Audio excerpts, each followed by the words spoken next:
So it's time to bring Chris McDonell to the stage.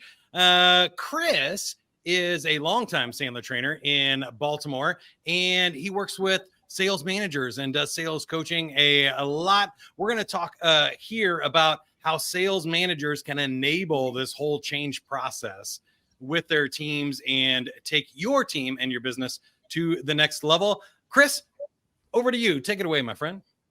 Thank you, Mike. I appreciate it. So again, I'm Chris McDonell, coming to you live from our training center in Baltimore. So for the next 30 minutes, we're going to take you through a deep dive in many respects through the importance of sales coaching and what can get in the way. I want you to think about that. What kind of lens do you have on right now when you look at sales coaching? What's good coaching? What's not so good coaching? What do I not know about what good coaching is? So I'm going to ask you to think about that from perspective as you go through this, whether you are a business owner, a salesperson, a company leader, and think about what are one or two things, action items you can take away at the end of this that's going to make a difference. And that's my goal today.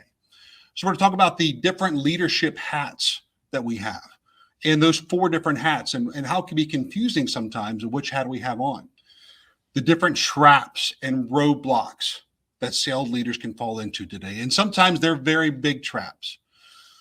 And at the end of the session today, we're going to talk about 4 key factors to pipeline hygiene.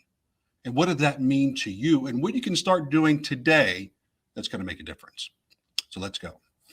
All right. So Sandler recently conducted a survey, a pulse survey of sales leaders, asking them this question right here. Okay. And I'll use the laser pointer to make it, and don't be like a cat chasing a laser pointer, but this makes it really stand out. My current training has given me the confidence in the tools to meet my goals. And when it came back, only 30% of the sales leaders, 30% indicated that was to be true. Now you think about it, there's some subjectivity there. What does good training mean? Does that mean that they looked at it from a standpoint, yeah, I've had a ton of product training. I understand my product. I understand my service. Does that mean that I've had a lot of training in understanding how to lead my sales team? So there's a lot of potential subjectivity there. But I mean, 70% said they don't feel good about it. And the 30%, what does that mean? What are they basing that on? Now, sales leaders today, they have a lot going on. They've always had a lot going on, but even more so today. And when you think about it, there's internal organization pressures. There's silos in organizations. There's different aspects of different leaders in organizations, depending how big it is, that think that their department goals are the most important, et cetera. And rightfully so in many ways, but are they working together? The sales leader has to manage in between so much of that on a regular basis. So there's sales coaching, there's forecasting, which we'll talk about forecasting in a bit. There's sales meetings, productive or unproductive sales meetings, pipeline health, hiring and retention. Then, of course, it's the external market. Do we have our ideal clients identified? Do we understand who our strategic partners are, et cetera? So I ask you this, sales leaders out there, if you had, let's say you have 10 salespeople, doesn't matter the number. Let's say you have 10 for this example. If you asked all 10 of them, if you had them in a room to write down their sales process from beginning to end, what would happen? Would you have different answers? Go ahead and put that in chat. Would you have different answers, or would you have unequivocally everyone saying, this is my process and this is, we follow all the time? Would you have different answers or similar answers? So just when you think about that, it's so important to realize that there's a lot of pressure for sales leaders. One of my favorite quotes from Philip Kotler, Kellogg University: the sales team is not the whole company, but the whole company better be the sales team. And that's something that has to ring through in organizations to be successful. Now, another interesting stat. Sales leaders, if you don't, this is from a G2 study a couple of years ago. If your sales reps don't feel they're learning and growing, you're at risk to losing upwards of 60% of your entire workforce in 60 years. Now that's in 4 years. That's a pretty substantial stat. And there's a ripple effect. Let's just say marketing, as Dave Mattson mentioned earlier, is marketing and sales aligned? Marketing sending one message, sales sending another, or vice versa. Is there intensive margin compression, which has an effect on the entire company? Because maybe perhaps the salesperson is being told all the time to sharpen their pencil and they don't know how to do it, or should they even be doing it? I mean, what's the response to that? So there's a major disconnect sometimes. Technology maybe has not been integrated in the sales process, as we've heard today from Michael and Jordan. So really thinking about that, we are at a time of disruption. Now, our Sales Leader Growth Series, what I'm going to do is today, I'm going to hit on a couple of things in the Embrace Your Role and Style. This is the foundational program that we offer at Sandler, and on a sales leadership basis. So we're going to talk today about coach success. What are some different aspects that you need to focus on today at a high level that can make you more successful as a sales leader? We'll talk about what an operational framework is at a high level and what impact that can make in your business. And then we'll spend a little bit of time talking about the difference between strategic and tactical coaching. And towards the end of our session, it's all about pipeline optimization. What can you do today to manage your pipeline in a different way so the hygiene, the cleanliness of it, what it is, makes sense to you and your team? Now, very important, coaching traps. Coaching traps. So I'm going to put this up first. If there's other traps that are not mentioned here in the bullets I'm going to share, please put them in the chat. Now, here are these traps that can happen. Unclear objectives for the coaching session. Okay. No agenda. Or the infamous, hey, do you have a minute? Now, first of all, how often is it a minute?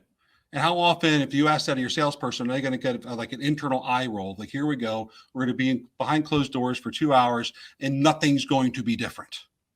That could happen.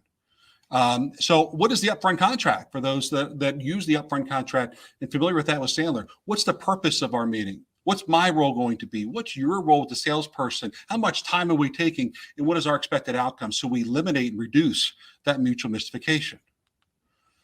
Poor follow-up after the coaching session or no follow-up. You know what that leads to? Leads to the salesperson thinking, okay, they'll get over this soon and we can all go back to normal. Or my managers went to a sales leadership seminar, but they won't stick to it. You know, there's a lot of different examples around follow-up. And without follow-up, everyone can just go back to their own, whatever they were doing in the past. Lack of trust. We talked about trust today. At the heart of trust is selflessness. Selflessness. So if the salesperson that thinks that you're more focused on your needs and wants versus theirs, trust dissolves. If it's more around, I need this, or this is what they're saying from the top, whatever you have to do, we need this done. That's this common rhetoric that's just being pushed down to the sales team. The next one, spending too much time fixing. This one's huge. Guilty as charged throughout the years. Continually have to remember this. It's so important that creates learned helplessness along the way. It actually strokes a sales leader's ego or any ego. I still got it. I can go in and help. I can dig in. Okay. It could include everything. It could be going into CRM and actually uploading things and making comments because the salesperson isn't, whatever it is. But you don't want your business card to say CPS, Chief Problem Solver. Okay. You have to be able to coach them through that. Otherwise, learned helplessness can be very, very rampant. The next one, spending too much time telling. Now, there's a difference. Telling is not fixing. Telling is literally telling. Could be telling old stories. I used to walk to work backwards, uphill both ways in the snow, or whatever it is. Those stories might be interesting sometimes, but they may not relate to that salesperson.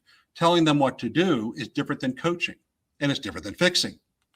The other trap is impatience if results take too long. Is there a timetable? And where we see this a lot, is there an onboarding plan for a new salesperson? Is there a 90-day onboarding plan? And if there is, does the sales leader just completely scratch that? And after the second week, they say, you know what, you're going out on sales calls. Meanwhile, that's supposed to happen on maybe the 4th, 5th, 6th week, whatever it is. And just ignoring it because of the pressures of the business. It happens. It happens. The thing is, we can gain impatience by not properly setting up a proper onboarding plan, et cetera. Coaching people all the same way. Now, we all walk the same hallways, but our realities are different. Think about DISC. Dave Masson mentioned DISC earlier. Imagine if you have 4 virtual children. I'll take them back, don't worry. The ages are 3, 9, 14, and 21. Are you going to interact and speak the same way to all 4 of them? Most likely not. You're going to adjust your style. You're going to be able to adjust your style to them. So we kind of manage in mass versus to that individual. The next one, big one here, the last one, taking their past experience for granted. During the break earlier, I mentioned the following, that this is a huge one. Where you could say, I only hire experienced salespeople. Okay. But if they have 20 years of experience, is that 1 year 20 times, or is it constant growth? So ask yourself, have I fallen into these traps? You can put in the chat if you want to be vulnerable. Yes, I have. I know I certainly have. So these are the common traps we need to think about and be aware of. Now, elements of sales leadership. I want to hit this pretty quickly. We have something called positional authority, which is a supervisory level. Okay, it's part of your management job. You have the title. You have to get things done. Check the box. Supervision emphasizes authority. Now, the next 3, trainer, mentor, and coach. As a trainer, you help your salespeople acquire knowledge. You work with them. You demonstrate. You have them role play with you, etc. Mentor. This is where you partner with them, assist them, understanding the norms and the values of the company, etc., their goals, etc. And then lastly, the coach, the main emphasis for today. The coach, you meet with your salespeople one-on-one consistently to review what they're doing, how they're doing, and new levels of success, recognizing strengths, etc.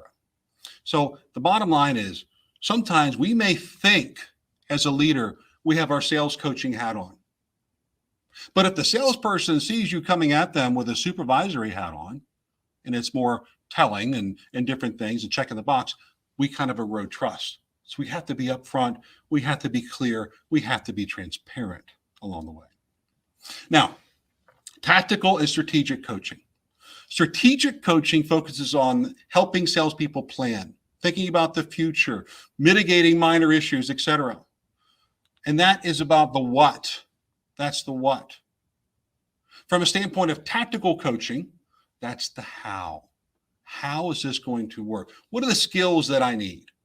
Sometimes we mix them together. Sometimes we're not clear. The salesperson might think we're being strategic while we're being tactical. Again, transparency is key. Now, leading and lagging indicators. Most of us know that the difference between leading and lagging indicators. Well, if you start with the lagging indicators, that's the reporting the news. That's the sales leader that X amount of times a week or first thing in the morning or end of the day, whatever it is, sending out the reports. Here's our results. Here's where we've been, blah, blah, blah. We need more business. We need more volume. We need more this, that, and the other. It's all reporting the news of what's happened in the past. Important, but not the only thing. The most important thing around behaviors are those leading indicators, and those can often be misused, misunderstood, etc. So those leading indicators are all these different things that you can help your salesperson with behaviors. So when it comes to analyzing pipeline, which we'll talk about shortly, you can use lagging indicators to review data to get a sense of the seller's performance and the results they're achieving. Leading indicators, having coaching conversations around these different things to see what their behaviors are, what their attitudes are, and techniques to help them get future results. So as you think about it right now, where do you spend most of your time? Is it reporting the news? Here's the data. Here's where we need to be. Here's our goals. We need more of this. We need more of that. Or are we taking the time to dive into leading indicators? Some sales leaders have this laissez-faire. Well, if I went out there and managed them, I would just get in their way. They have all the experience in the world. Well, times have changed. It's about being that coach. It's about taking your best salespeople, helping them hit levels they've never hit before. And obviously the movable middle and everything in your business as far as what do you do and how do you interact with your sales team and performance management. So this is our coach to success model. I'm just going to give you a high level overview, and you can think about this from a standpoint of what this means, what this could mean in your business. Everything we do, Everything we do is done along the lines of what can that person do more of, what can they do better, and what they can do different. And they're all different things. Now, the first thing is assess. First thing is assess. If you want to get a screenshot at the end of this, then please do. Assess is really understanding the leading and lagging indicators that lead up to explore coaching opportunity. So we're going to look at that. We're going to identify those risks, those possible actions, et cetera. During the coaching sessions, we're going to use questions that we've come up with, and we're going to be ready to ask questions to explore these things further rather than winging it. The next thing is to establish new actions, behaviors during that meeting that salesperson could take, obviously, to improve their performance. Now, define. Talk about those agreed upon next steps. It's most likely not going to be 20 or 30 things. It's going to be a couple specific things they can do right away.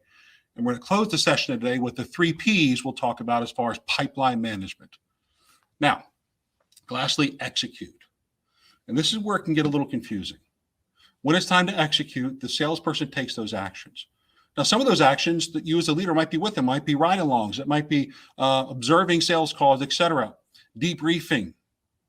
Be careful of the word we. We typically never does anything. Stick to what will you do? Tell me what you will do. And here's what I will do to avoid that we, which can be a little convoluting at times. Now, there's roadblocks. It's so important we talk about these roadblocks. I want you to be vulnerable. We go through these. I'm going to ask you at the end of this slide if you have any of these roadblocks. And little unveiling here. The answer is yes, we all have them. I know I certainly do. Time wasters. Okay, time wasters. Now, without getting into too much detail, we all can do them. Social media is a big thing. Okay, the other day or a couple weeks ago, I was in the market for a chainsaw. Okay, I had a bunch of firewood I wanted to chop up, and I thought, I've never had a saw, and I've never had a chainsaw. So I looked up chainsaws on the internet. On one of my social feeds, of course, there's a little ad for chainsaws. Oh, that's interesting. I clicked that. Next thing I know, I'm in a 25, 30-minute vortex, and I can't get that time back. It's happened to all of us. Or if I want to go on Facebook to see what someone had for lunch, that leads to something else. Now, that may not be the best use of my time. Am I time blocking my time properly? Now, we have time wasters ourselves, and obviously our salespeople do. There might be certain meetings we don't have to be in, et cetera. The list goes on. Let's take a look at that. The next is identity role theory. Identity role is really understanding your identity is not your role. Now, many of you have been through this when it comes to working with Sandler or your Sandler trainer. At the end of the day, your identity is your self-worth and your self-esteem. Your roles as a sales leader or whatever role you have are separate from that. But what we can do is constantly, sometimes we can put those things together. And we take things very personal. Now, this is a huge topic. It's a huge topic. But if we're taking feedback on our self-esteem and self-worth versus our role, it's easy to defend and deflect. So IR theory is something to talk about with your salespeople so they understand where you're coming from. And without that, feedback gets diminished, feedback gets convoluted, and it's taken personally. The next thing are self-limiting beliefs and doubts. I can't do this. I'm not sure why I can do this. I've seen other people do it, etc. There's a study by the National Science Foundation that said about 12,000 to 15 thoughts we have a day, and 80% of them are negative. 80%. Trying something new, for example. So we have to watch ourselves because these self-limiting beliefs can turn into comfort zones. And those comfort zones can limit us from taking action. Now, when you think about that, I want you to think about what are some activities outside your comfort zone right now that are beneficial for your success that you may not be acting on. If you want, put some of those in chat. It might be having regular one-on-ones with every salesperson you have, but you don't have the time to do it. Asking tough questions, challenging the status quo. So think about that and what impact that can have on your business. Now,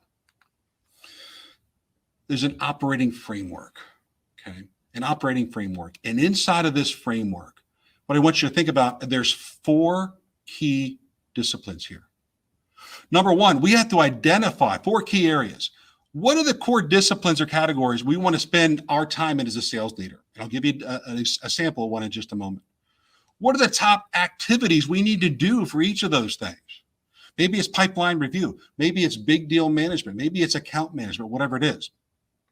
For each of those activities, what are the outcomes, the timing, and the resources that we have to put in to make sure that we can get the job done? And lastly, are we communicating this to our team, our entire team? Here's when we're going to meet. Here's it's on the calendar. It's on the calendar. Are we sticking to that? Are we time blocking that? Now, I know it's hard to see this on this slide, but here's an example, a sample sales leader operating framework. Might be a core discipline. It could be pipeline health. Pipeline health. What's my behavioral plan? Weekly. What's my pipeline reviews? Weekly. What's my opportunities reviews? Weekly. Big deal management. Again, the specifics you would put in your business. And then account management. My account strategies, my client reviews. This has to be shared with the sales team. And then we have to stick to it. When we have that, we have something, we have a track and something to go back to. Now, as you think about that, it's really important as we transition, okay? So over the next several minutes, we're going to transition into pipeline health. But I want you to think right now as far as your whys. Think about your business goals right now. And if you want, write down why these business goals are important to you. You may have a lot of different answers. Could be for your family, different things. But why are these goals important to you? And what's your motivation? And when you think about your sales team, motivation is our willingness to do something because each person has a unique why. Are we connected to theirs? Now, I'm going to show you something that you can do right away. And that is, it's around 5 whys. Now, it may sound weird. It may sound like, oh my gosh, how am I going to ask 5 whys right in the row? But it's really not that hard. You could ask your salesperson, why is it important to hit your goals this year? Well, to be successful in my job. And if you're successful at your job, what does that mean? Well, you're in top 10% earned recognition. And why is that important? Well, it's a path for continued growth. And when you have that, you have job security. And what does that mean to you? And there it is right there. Financial security now for my family and in the future. That's the why. And it's different for everyone. And we're all busy, and sometimes it's hard to really dive into those whys. That's something you can do right away. Now, pipeline optimization.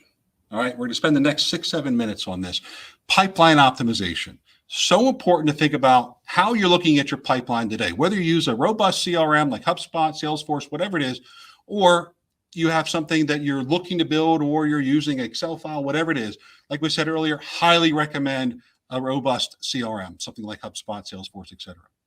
This is what a pipeline should normally look like, if you will.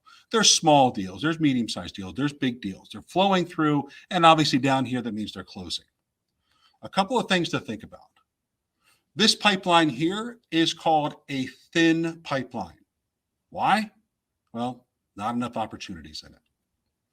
Now, there's a couple of things that can cause a thin pipeline. The biggest one, obviously, is lack of prospecting. It's not happening. Now, there's other types of pipelines.